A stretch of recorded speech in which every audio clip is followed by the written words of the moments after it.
Bonjour à toutes et à tous et bienvenue dans cette nouvelle vidéo. Dans cette nouvelle vidéo, nous allons voir comment une facture va circuler demain. Avec l'arrivée de la facturation électronique, les schémas d'envoi et des réceptions des factures va changer et les entreprises devront s'adapter. Et il est important de comprendre comment une facture va circuler demain, car il faudra utiliser des plateformes agréées. Si ce n'est pas déjà fait, je vous invite à vous abonner à ma chaîne afin que vous puissiez recevoir d'autres vidéos concernant non seulement la facturation électronique, mais aussi des vidéos concernant la comptabilité et l'intelligence artificielle et les automatisations. Comme vous le savez déjà, je l'espère, il y a un changement majeur qui va arriver d'ici le 1er septembre 2026. Il s'agit de la facturation électronique. Dès le 1er septembre 2026, toutes les entreprises françaises assujetties à la TVA devront recevoir leur facture au format électronique via une plateforme agréée. En effet, d'ici le 1er septembre 2026, toutes les entreprises devront au moins choisir une plateforme agréée.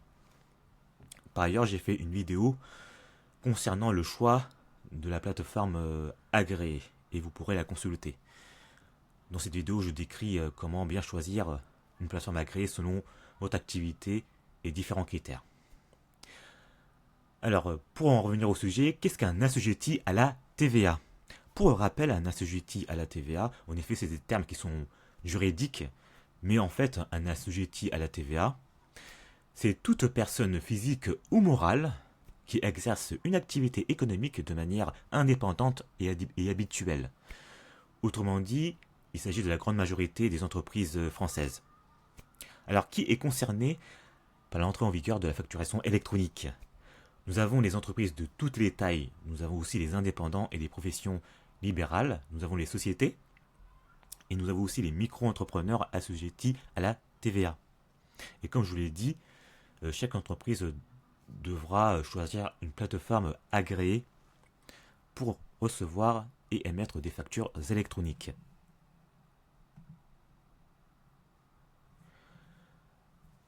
Quel est le rôle de la plateforme agréée? La plateforme agréée sera le point central de la gestion des factures. Autrement dit, une plateforme agréée est une sorte de boîte aux lettres intelligente pour l'émission et la réception de vos factures. La plateforme agréée comprend différentes fonctions. La plateforme agréée vous permettra d'effectuer la saisie et le dépôt des factures, et ces factures peuvent être contrôlées avant leur envoi. De plus, une plateforme agréée peut permettre aussi d'identifier les destinataires grâce à un annuaire central, et cela permettra aussi de transmettre la facture à la plateforme du client. Par exemple, si vous envoyez une facture à un client, vous devrez à partir de votre plateforme agréée identifier le destinataire de cette facture afin de l'envoyer à la bonne personne et à la bonne plateforme. En plus, la plateforme agréée est le point de départ afin d'extraire certaines données afin de les transmettre à l'administration fiscale. Et bien évidemment, la plateforme agréée permettra de recevoir les factures envoyées par les fournisseurs et suivre aussi leur statut. C'est-à-dire si la facture a été payée, reçue ou envoyée. Et de plus, les plateformes agréées permettront aussi de conserver les factures pendant la durée légale. En effet, les factures doivent notamment être conservées pendant 10 ans. La plateforme agréée pourra ainsi les conserver durant ce délai.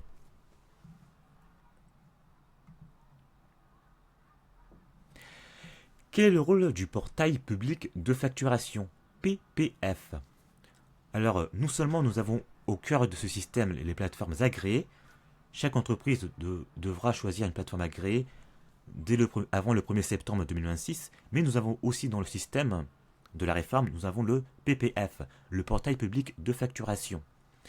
En fait, ce portail agit comme un concentrateur de données. Même si les factures circulent principalement entre les plateformes agréées des entreprises, il existe en parallèle un portail public de facturation. Alors, quel est le rôle de ce portail public de facturation? Les rôles de ce portail consiste à avoir un annuaire central. C'est-à-dire que le PPF administre l'annuaire central des entreprises. Ainsi, cela permettra à toutes les plateformes agréées de trouver les destinataires des factures. De plus, le portail public de facturation permet la collecte de certaines données de facturation issues des échanges entre les plateformes agréées. En plus, et enfin, ce portail public de facturation permet bien évidemment de transmettre des informations à l'administration fiscale afin de moderniser la collecte de la TVA et limiter la fraude. Et justement, l'origine de la réforme de la facturation électronique a consisté à justement limiter la fraude à la TVA.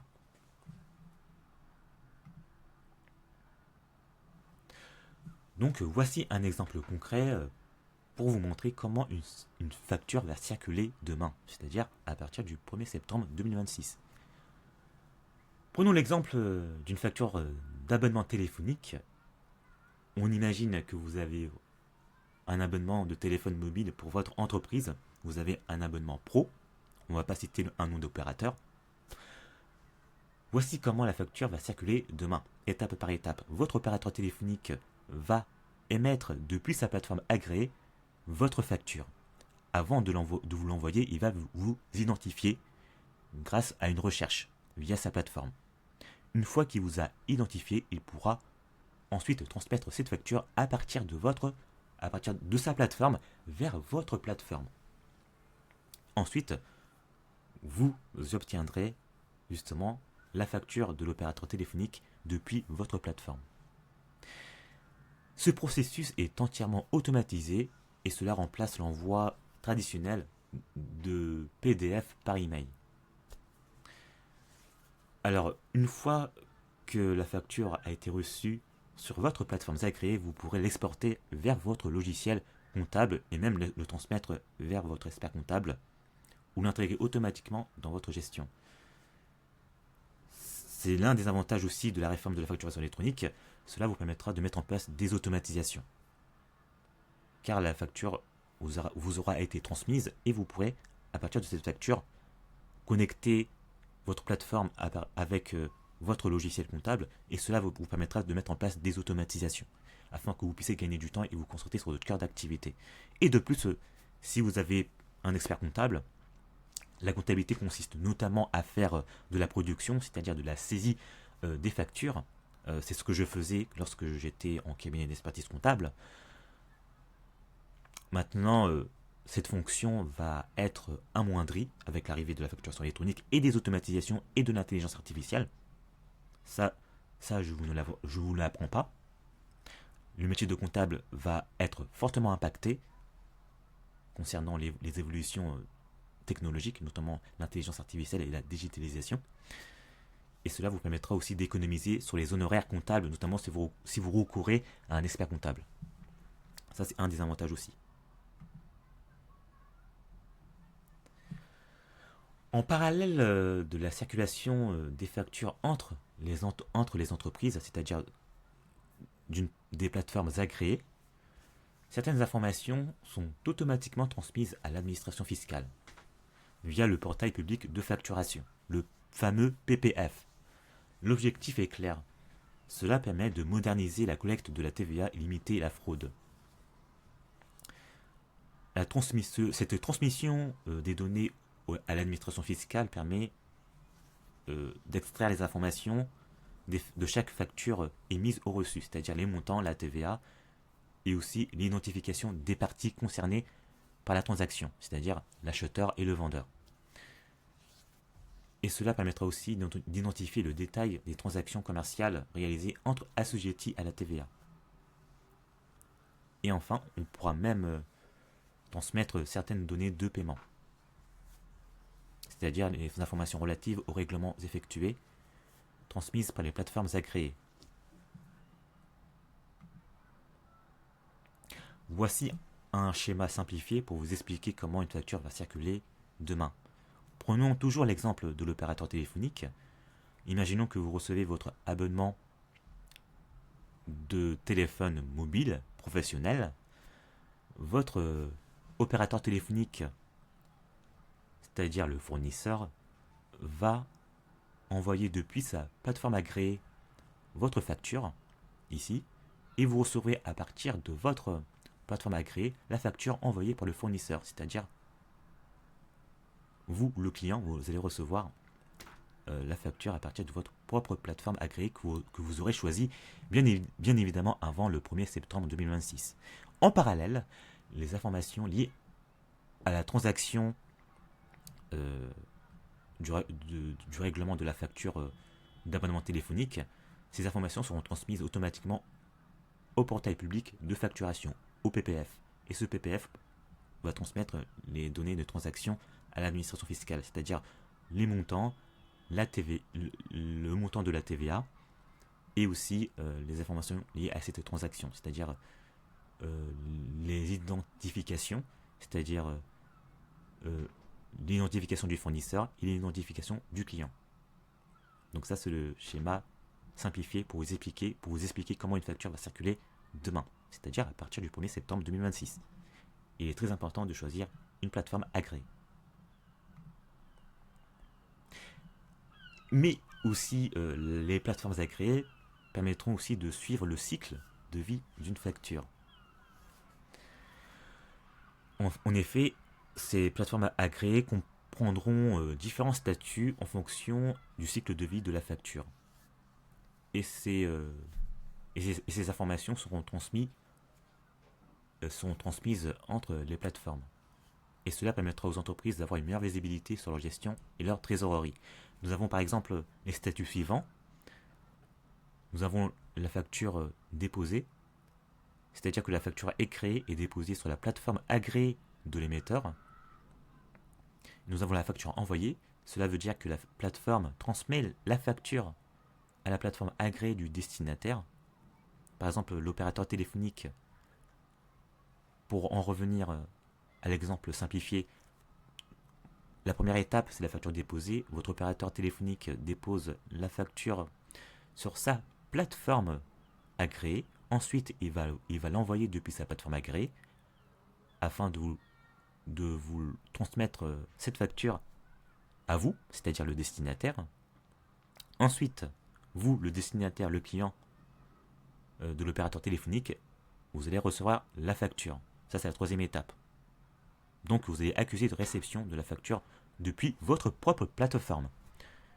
Et aussi, si vous avez un litige avec votre fournisseur de téléphonie mobile, vous pourrez soit, depuis votre plateforme, soit refuser la facture que l'opérateur téléphonique vous a envoyée. Vous pourrez la refuser. Et ainsi, ce refus sera notifié à l'émetteur de la facture, c'est-à-dire l'opérateur téléphonique. Et enfin, lorsque tout est en règle, vous pourrez avoir le statut facture payée, c'est-à-dire que vous avez effectué le règlement en conformité et que les données de paiement sont transmises à l'administration fiscale ainsi qu'au fournisseur, c'est-à-dire à l'opérateur téléphonique.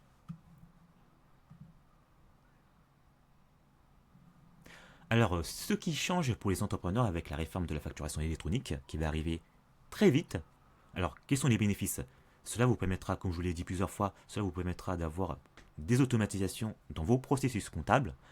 Cela vous permettra d'effectuer moins de saisies comptables manuelles et répétitives. En effet, les factures alimentent avec une grande proportion la comptabilité d'une entreprise. C'est ce que je faisais lorsque j'étais en cabinet d'expertise comptable. De plus, la facturation électronique vous permettra un meilleur suivi des factures en temps réel. Cela vous permettra de piloter votre trésorerie en temps réel aussi. Cela permettra bien évidemment d'effectuer moins d'erreurs grâce au contrôle automatique et cela vous permet d'avoir une TVA plus facile à déclarer grâce aux données pré-remplies. Alors ce que vous devez anticiper dès aujourd'hui, c'est que vous devez revoir votre organisation au sein de votre entreprise. La facture électronique n'est pas qu'une réforme technique, c'est aussi une réforme organisationnelle. Cela vous permettra de revoir votre organisation comptable actuelle afin que vous puissiez vous adapter à la réforme qui va arriver très vite. Vous devez donc dès maintenant choisir une plateforme agréée adaptée à votre activité. Vous devez aussi former vos équipes ou nouveaux outils, car non seulement il faut choisir une plateforme agréée, mais il faut aussi former vos équipes, le cas échéant, si vous avez une équipe. En plus, vous devez aussi adapter vos processus internes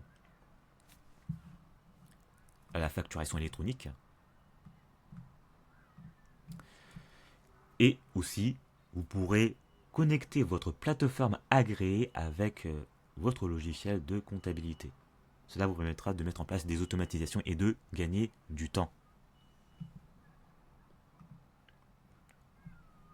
En conclusion, la facturation électronique est une réforme bien qui a été conçue d'abord par comment dire, elle a été conçue d'abord pour l'État, c'est-à-dire pour contrôler la TVA.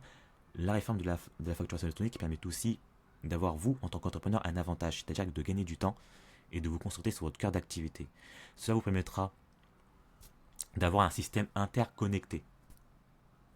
Alors, demain, dès le 1er septembre 2026, l'entreprise, pour résumer l'ensemble de la vidéo, ce qu'il faut retenir, c'est que l'entreprise émettrice crée et dépose la facture sur sa plateforme agréée. Ensuite, l'annuaire central permettra d'identifier la plateforme du client destinataire. Ensuite, le client pourra consulter, en troisième étape, le client pourra consulter la facture. C'est-à-dire qu'il va recevoir la facture à partir de sa propre plateforme. Et ensuite, les données seront transmises en parallèle via le portail public de facturation, PPF. Ces données seront transmises à l'administration fiscale. Donc, comme nous l'avons vu, c'est que la première chose à faire pour vous préparer la facturation électronique, c'est de choisir une plateforme agréée et d'adapter votre organisation comptable et de former vos équipes. Et cela vous permettra aussi d'améliorer vos processus comptables et de gagner du temps. Donc je ferai d'autres vidéos concernant la réforme de la facturation électronique, car il s'agit d'une réforme qui va bouleverser l'organisation comptable des entreprises. Et c'est aussi une opportunité, car cela vous permettra d'automatiser pas mal de choses en comptabilité et gestion. Donc je vous invite à bien rester au courant au sein de ma chaîne. Et si vous avez des questions, n'hésitez pas à me les poser dans les commentaires, je vais vous répondre avec beaucoup d'attention. Et si ce n'est pas déjà fait, je vous invite à vous abonner à ma chaîne afin que vous puissiez recevoir des notifications concernant mes vidéos à venir. Et je vous dis à très bientôt.